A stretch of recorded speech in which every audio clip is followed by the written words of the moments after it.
Hapa kuna mambo matatu ambayo ningependa kusema.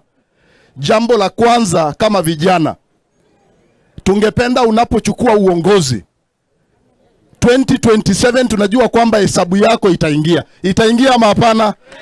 Hesabu ya baba 2027 itaingia ama hapana? Hata kama mambo yetu ilienda korondo 2022.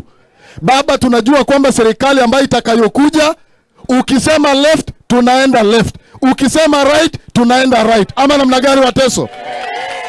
Wateso baba, huenda kuna watu wamekudanganya na kukuambia tumehama. Wateso wajahama na kwenda UDA. Wateso wako ODM.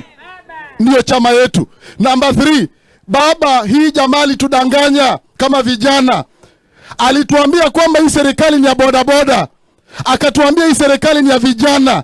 Lakini hatu kujua kwamba hii jamaa alikuwa mkora na akahada wa Kenya. Tungependa kwa serikali yako ya 2027, weka vijana ndani. Chagua vijana ambao watakaosimama kwa nafasi. Si hata waziri akitoka Teso na kuwe kijana mtashukuru. Tukipewa waziri kijana atoke Teso tutashukuru.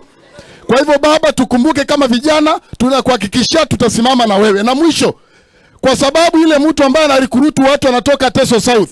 Mimi baba, usinisahau, sina pesa, sina gari, lakini nitasimama mbunge Teso South. Kwa sababu ile mama huko anajaribu kuleta mambo ya UDA na mimi nalete mambo ya ODM. Sitoki, sihami na siendi popote. Asante sana. Asante sana. Haya, asante. Huyo ni kijana kutoka Teso South.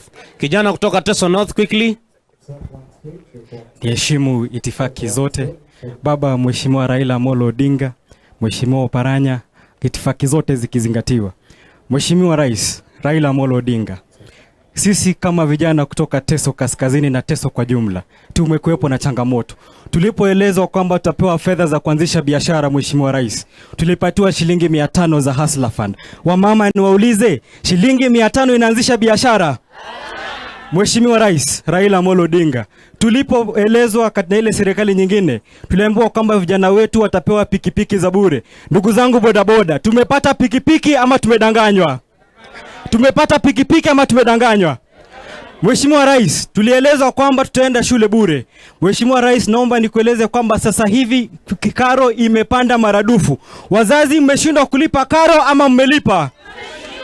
Mheshimiwa Rais, naomba nikueleze kwamba sisi katika barabara hizi tumeshindwa hata kuamsha pikipiki zetu kwa sababu bei ya mafuta iko juu. Kweli ama uongo? Mheshimiwa Rais, juzi mahakama imetoa amri kwamba mambo ya kuongeza kodi ishukishwe chini.